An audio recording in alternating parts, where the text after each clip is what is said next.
अमरापुर नाम के गांव में महेश नाम का गरीब किसान अपनी पत्नी सीता के साथ रहता था। महेश अपने गांव का सबसे गरीब व्यक्ति था। महेश रोज किसी न किसी के यहाँ मजदूरी करके थोड़े बहुत पैसे कमा पाता था। जितने रुपए की आमदनी होती उसी से ही दोनों का जीवन किसी तरह कट जाता था। महेश के पास रहने के लिए एक अच्छा घर भी नहीं था। उसका घर बहुत ही पुराना और मिट्टी का बना हुआ घर में रहता था। महेश के पास इतने पैसे भी नहीं थे जिससे वह घर की मरम्मत करवा सकता था। इसलिए कभी कभी महेश खुद ही घर की मरम्मत किया करता था और खाने के लिए 2 वक्त की रोटी भी बहुत मुश्किल से जुटा पाता था। गरीबी होने के कारण सारे गांव वाले उन दोनों की पहनावा देखकर कोई भी इज्जत नहीं करते थे। जिस नदी से सभी गांव वाले पानी लेते थे, अगर उस नदी से पानी लेने महेश या महेश की पत्नी सीता पानी लेने जाते तो सभी गांव वाले उन्हें भगा देते थे। अरे कलमुही, तू फिर आ गई पानी लेने। गलती से भी अपना मटके में पानी भरने की कोशिश मत करना। रुक, हमें पहले अपना मटका भरने दे, फिर हमें यहाँ से जाने के बाद तुम अपना मटका भरना, समझी ना? सीता चुपचाप सारी बातें सुनती है और किसी को कुछ नहीं कहती है। सारी औरतों के चले जाने के बाद सीता उदास मन से मटके में पानी भरती है।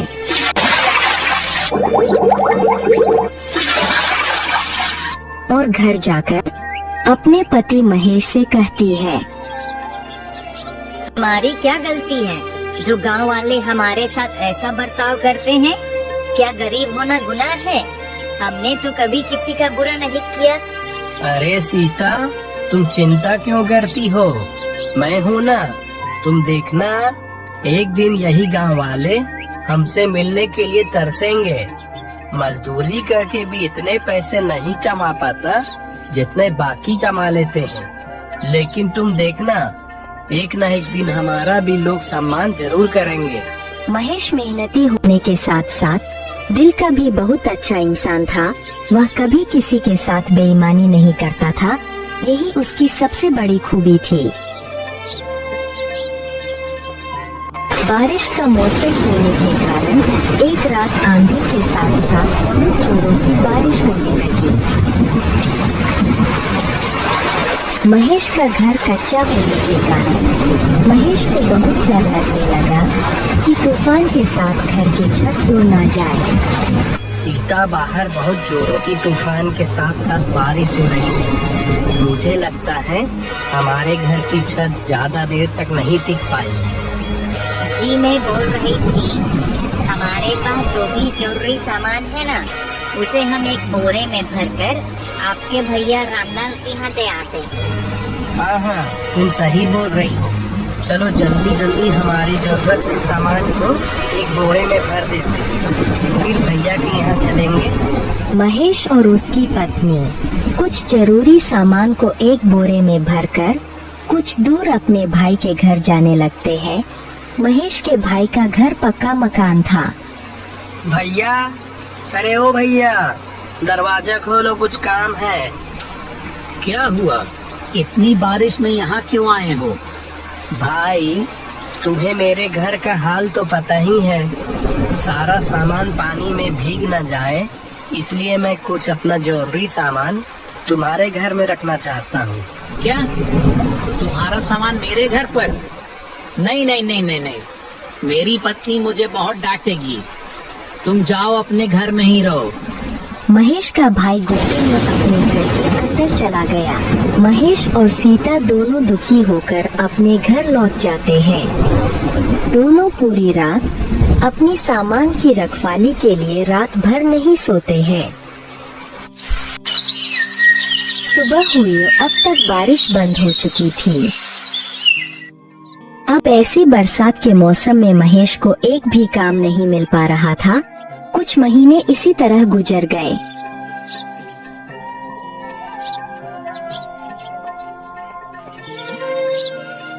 एक बार महेश के गांव में कुछ अमीर व्यक्तियों ने एक सप्ताह गांव में मेला लगवाया। सभी अमीर व्यापारियों ने अपने अपने गाड़ियों में मेला देखने आए।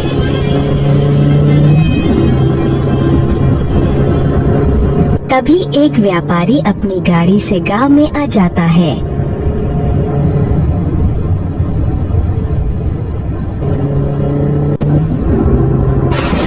तभी अचानक जोर जोर से बारिश होने लगती है।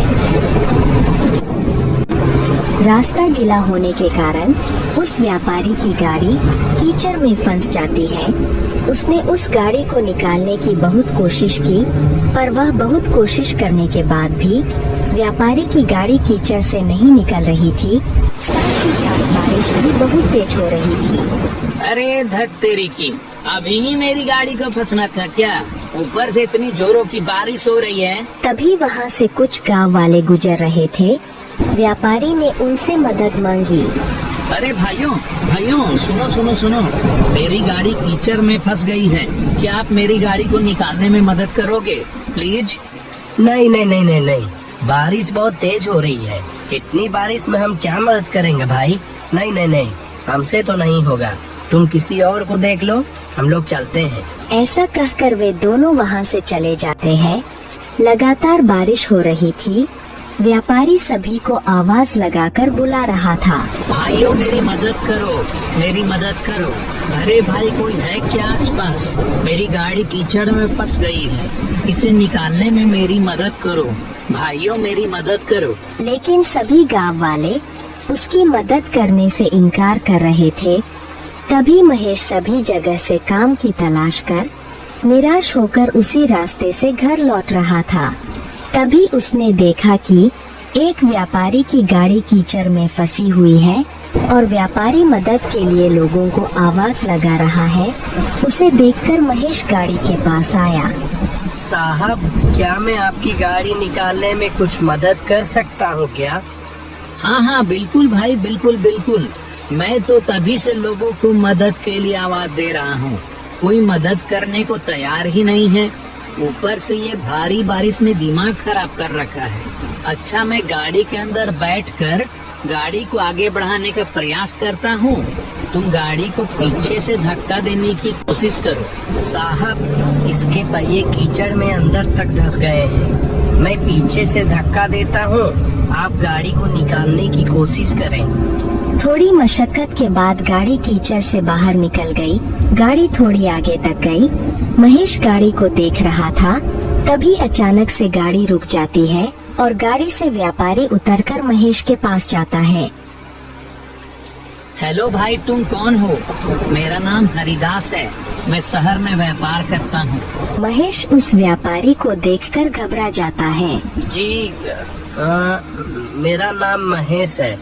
मैं कई सालों से इसी गांव में रह रहा हूँ। अच्छा, वैसे तुम बहुत अच्छे इंसान लगते हो। पिछले 1 घंटे से मैं यहीं फंसा हुआ था। किसी ने मेरी मदद नहीं की, सिर्फ तुमने मेरी मदद की। अब जाकर मेरी गाड़ी इस कीचड़ से निकल पाई है। मैं यहाँ मेला देखने आया था। जी, कोई बात नहीं। दूसरों की मदद करना तो हमारा फर्ज है। अब बारिश भी रुक चुकी थी। अच्छा साहब, अब मैं चलता हूँ।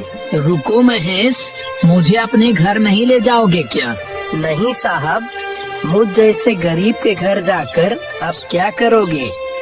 मेरा घर मिट्टी का बना हुआ पुराना टूटा फूटा घर है। आपको मेरे घर जाके कुछ नहीं मिलेगा। आप मेला देखने जाइए, मैं घर जाता हूँ। अब तो मैं एक बार तुम्हारे घर चलकर ही रहूँगा। जी, अब आप इतना कह रहे हैं तो चलिए। व्यापारी महेश को अपनी गाड़ी में बैठा लेता है। महेश पीछे बैठकर व्यापारी को अपने घर का रास्ता बताता है। कुछ देर बाद दोनों घर पहुंच जाते हैं।